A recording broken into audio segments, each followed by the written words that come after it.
Woko nogobile saluka sempondo mavuma ndoda yavuma esisweni sandla sombethe izisulu nomhlaba. Dokotela umshayi wezitha lona. Dokotela umshayi wezitha kwindawo yase-Eastern Cape eqonce abanye bathi kuseKingo Limestone phansi ezantsi kwindawo yasetolofiyeni. Oloko ninikhumbuza oloko nibona ngathi ngithetha into enye sizwe sakuthi ngimile esitulweni sobukhosi, ngimile endaweni engcwele, ngimile endaweni yokwenyanga, ngimile endeleni yokuphatha kwenzeke. Abaningi sebesuka ekhaya, abaningi sebeyangidazi, abaningi sebeyangilandela, kodwa ngithi wena ungekandazi, wena ungekandiqondi, wena ungekaniboni, sondela. Okuningi mina ngikuthethe efonini, okuningi angikuxoxe efonini, kodwa kwami kusekuthinini sondela.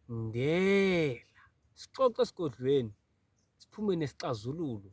Incxaki zabantu zahlukahlukene, incxaki zabantu ziyasinda, incxaki zabantu ziyashiyashiyana. Kodwa kwami kusekuthinini awufike esigodlweni ndoda sikhulumisane, sibone siphuma neliphi. Okay, andikho ke lapho ukubulisa kumhlaba wonke, ukubulisa kumakhaya ngemakhaya, kwindawo ngendawo.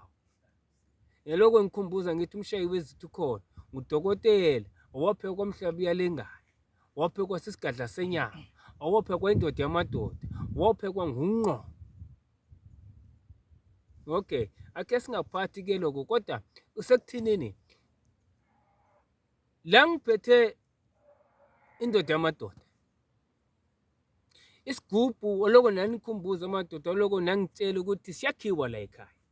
Nayi isigubhu, indoda ke le. Abafana bakagolongo nogolongo ke laba. Na abafana bakagolongo nogolongo ke laba. Na akhulumela phansi la madoda. Abafana bakagolongo nogolongo ke laba.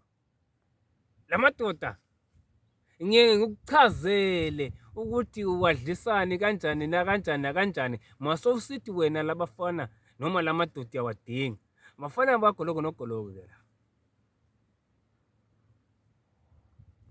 Kunendlela ke yenziwayo nendlela esibakonektha ngayo kuwe. Bafana bakagolongo awahluphi la madoda, ayisisithwalo lesi.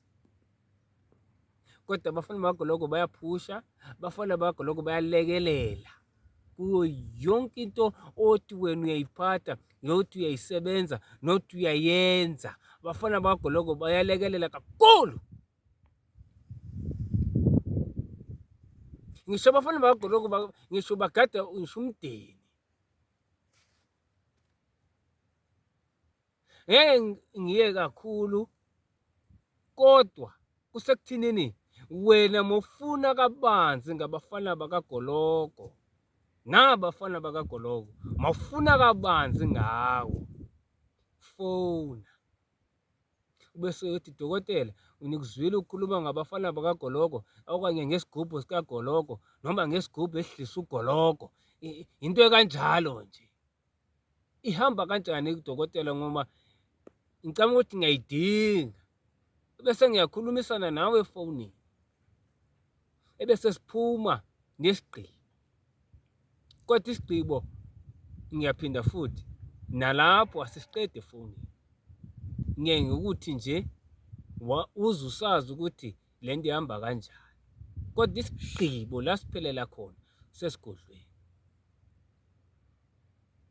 Okwami engakumisa, la madoda awahluphi, la madoda awathinti umndeni, kodwa la madoda aqondana nawe. Ngabafana bakagolongo laba, bayaphusha ngempela ngempela ngempela. Woza uthi abafuni ubathathe, na bakhona abafana bakagolongo badlisa ugolongo la madoda. Ukuthi ugolongo njani, siyakuxoxa lokho. Sikhathini, siyakuxoxa lokho. Kodwa ngithi mina ningakhohlwa umhla we-4 March special saseDordane. Dordane special umhla we-4 March, wonke umhlaba udilike uzobona izimanga. Wonke umhlaba udilike, uyathwasa uthwasanga, usangoma inyanga uyonyange, unemithwalo mnamithwalo, dala uhamba kudalanga uhamba, wosa mhla ka-4 March yabo kudilika umgodi komshayi wezitha indawo yasetulufeni eqonce. Ngithi mina hashtag ayikho inkomo yobuthongo, ungasali ngathi awunankinga. Siyabonga, bye bye.